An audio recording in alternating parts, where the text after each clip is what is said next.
ராசிக்கு இந்த 2025 குரு ராகு கேது பயிற்சி அவங்களோட வாழ்க்கையில எந்த விதமான மாற்றங்களை ஏற்படுத்துங்கிறத பார்க்கலாங்க.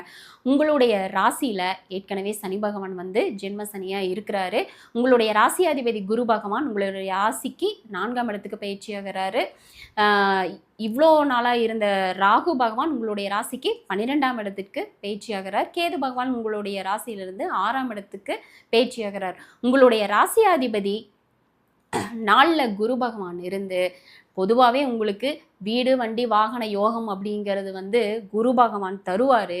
ஆனாலும் பார்த்துக்கிட்டீங்க அப்படின்னா உங்களுடைய யாரெல்லாம் அதாவது ஒரு நிலம் வாங்கி நான் விற்கணும், வீடு வாங்கி விற்கணும், அதாவது நிலையான சொத்துக்கள் வாங்குறீங்க அப்படின்னா இந்த காலகட்டத்தில் சுய ஜாதகத்தை ஆய்வு செய்யாமல் நீங்கள் வாங்க வேண்டாம். ஏன்னா உங்களுக்கு அதுக்கான தூண்டுதலும் அதுக்கான ஆசைகளும் சந்தர்ப்பங்களும் வந்து சேரும். ஆனால் அதே ராசியாதிபதி தான் உங்களுடைய ராசிக்கு 12ஆம் இடத்தையும் பார்க்குறாரு. அப்போ என்னன்னா இதை இன்னும் ஒரு வருஷம் கழிச்சு இன்னும் யோசிப்பீங்க அப்படின்னா இதை விட சூப்பராக கட்டியிருக்கலாமோ, இதை விட இன்னும் பெரிய வண்டியை வாங்கியிருக்கலாமோ, இதை விட இன்னும் மெயின் சிட்டியில் இருக்கிற இடமா வாங்கியிருக்கலாம், அந்த மாதிரி ஒரு தடுமாற்றமாக வருங்க. எல்லாத்துக்கும் அப்படின்னு சொல்ல முடியாது, ஒரு சிலருக்கு அந்த மாதிரி அமையறதுக்கும் வாய்ப்புகள் இருக்குது. அப்போ நீங்கள் அந்த மாதிரி ஏன்னா ஒரு பல லட்சம் போட்டு நம்ம ஒரு விஷயம் பண்ணுறோம் அப்படின்னா நீங்கள் சுய ஜாதகத்தை ஆய்வு செஞ்சுட்டு நீங்கள் அதுக்கப்புறம் வாங்கிக்கலாங்க. அடுத்தது பார்த்துக்கிட்டீங்க அப்படின்னா கல்வி சார்ந்து யாரெல்லாம் வந்து இந்த இடம் விட்டு ஒரு மாறுதல் அடைஞ்சு நான் வேறு பக்கம் போய் படிக்கிறேன், ஒரு வெளி மாநிலம் போய் படிக்கிறேன், வெளிநாடு போய் படிக்கிறேன் அப்படின்னால யாரெல்லாம் முயற்சி பண்ணிட்டு இருந்தீங்களோ அதுக்கான வாய்ப்புகள் சரியான நேரமாக இருக்குது. நீங்கள் இந்த சமயத்தில் வெளியில் போய் படித்தாலும் நல்ல ஒரு கல்வி நிலையில் நல்ல ஒரு உயர்ந்த நிலையை அடைய முடியும்.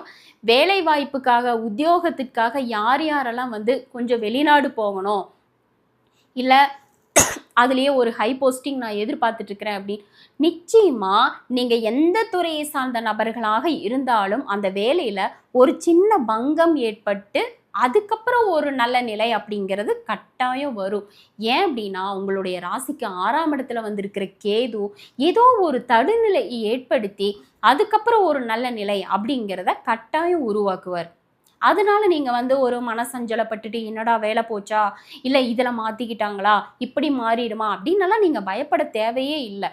ஒரு சின்ன ஒரு இது அதில் ஒரு சில அனுபவங்கள் கற்றுக்கிட்டு நீங்கள் அப்படியே நீங்கள் ட்ராக் மாறுறீங்க. அதுவும் உங்களுக்கு ஒரு பாசிட்டிவான ஒரு விஷயமாக தான் இருக்கும், நல்ல விஷயமாக தான் இருக்குங்க.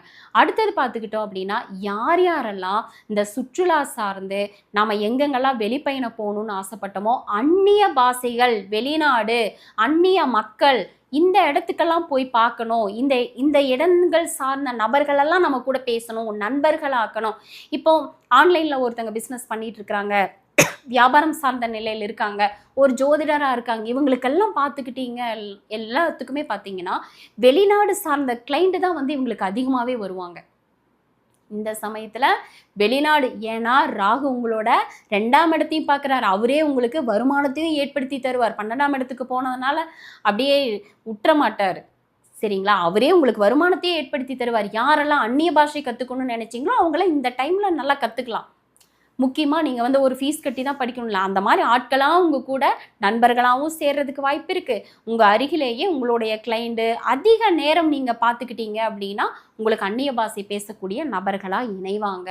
அடுத்தது பார்த்தோம் அப்படின்னா இந்த எதிரிகளால் நிறைய மக்கள் மறைமுகமாக ஒரு சில பிரச்சனைகளை சந்திச்சுட்டு இருந்திருப்பீங்க. இனி வரக்கூடிய காலகட்டத்தில் அந்த எதிரிகளோட தொல்லைகளும் அழிய போகுது அப்படின்னே சொல்லலாங்க. அப்படியே உங்களை விட்டு என்னடா அவன் நம்ம எவ்வளோ அடித்தாலும் அவன் கண்டுக்கவே மாட்டேங்கிறான், எதை பண்ணாலும் கண்டுக்கவே மாட்டேங்கிறாங்க, ஏன்னா நம்ம திருப்பி அடித்தாதானே பிரச்சனை, சைலண்ட்டாக போயிட்டு இருந்தால் எதுக்கு பிரச்சனை அப்படிங்கிற மாதிரி எவ்வளோ பேசினாலும் அவன் அமைதியாக போயிட்டு இருக்கோம்னா அவங்களே விலகக்கூடிய ஒரு நிலையை கேது பகவான் உங்களுக்கு ஏற்படுத்துவார். அதே போல் தொழில் நிலையில் யாரெல்லாம் வந்து அதாவது தொழில் பண்ணுற இடத்துல நான் சொல்கிறது வந்து தொழில் பண்ணுற இடத்துல யாரெல்லாம் வந்து கொஞ்சம் அதிகபட்சமாக எதிர்பார்ப்புகளோடு இருந்தீங்களோ அவங்க மட்டும் கொஞ்சம் சைலண்ட்டாக மூவ் பண்ணுங்கள். ஏன் அப்படின்னா தன்னோட எதிர்பார்ப்புகளை நம்ம அந்த இடத்துல கொட்டுறோம் அப்படிங்கிற பேரில் யாரும் வந்து தங்களோட ஆசைகளை தங்களோட எண்ணங்களை அந்த இடத்துல பகிர வேண்டாம். ஏன்னா அந்த இடத்துல ஒரு பொறாமை போட்டி வந்து நீங்கள் உங்களுக்கு பிடிச்ச அந்த வேலையாக இருந்துச்சு அப்படின்னா அதுலேருந்து விலகக்கூடிய ஒரு தன்மையாக அதுவே ஏற்படுத்தி கொடுத்துரும். அதனால் உங்களோட எதிர்பார்ப்புகளை மட்டும் அந்த தொழில் பண்ணுற இடத்துல வைக்க வேண்டாம் அப்படின்னு சொல்லாங்க. அதே போல் யார் யாரெல்லாம் 2வது திருமணத்திற்காக வெயிட் பண்ணிட்டு இருந்திருப்பீங்களோ, டைவர்ஸ் பண்ணிட்டு நம்ம 2வது திருமணம் நடக்கணும், ஒரு சட்டப்பூர்வமா போயிட்டு இருக்குது, அது எப்ப நடக்கும் அப்படின்னு எதிர்பார்த்துட்டு இருந்தவங்களுக்கும் நிச்சயமா 2வது திருமணம் அப்படிங்கிறதும் நடக்கும்.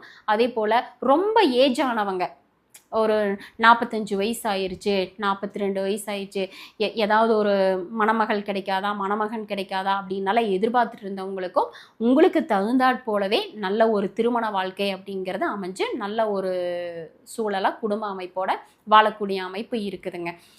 பொதுவாக இந்த சமயத்தில் பார்த்தீங்கன்னா உங்களுக்கு ஒரு இடத்துல இருந்து நீங்கள் வருமானம் பார்க்குறதோ இல்லை ஒரு ஒரு அமைதியாக கொண்டுட்டு போகிற சூழல் இல்லை. இந்த 18 மாதம் நல்லா பரபரப்பாக ஓடக்கூடிய காலமாக தான் இருக்குதுங்க. அதை வந்து நீங்கள் சரியான விதத்தில் பயன்படுத்திக்கோங்க. பொதுவாக இந்த 2025 உங்களுக்கு நல்ல ஒரு சுபமோகமான வாழ்க்கையாக தான் இருக்குது. ராகு கேது பகவான் உங்களுக்கு எல்லா விஷயங்களையும் உங்களுக்கு அள்ளி